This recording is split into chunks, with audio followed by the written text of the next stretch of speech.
Today we are going to spend some time with Dimitri, who is currently undergoing the process of becoming a driver. Курсовете включват 40 часа теоретична част и 31 часа управление. He has to learn some theory before he goes out driving on the street by himself.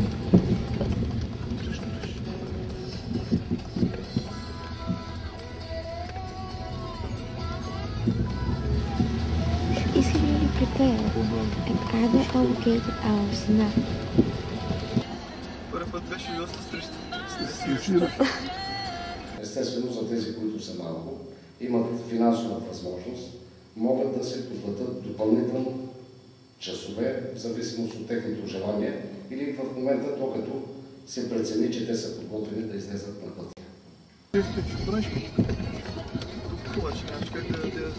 Айде бе, нямаше това. Добре. Да си водач на МПС, това е и професия един вид. И чисто като професионално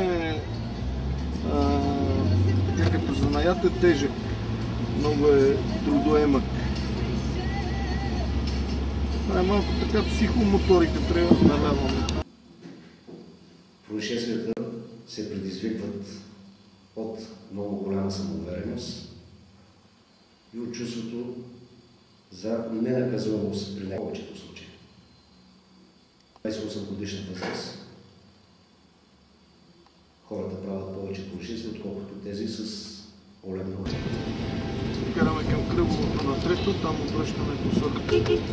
If he manages to pass both theoretical and practical exams, Dimitri will have the right to become a driver.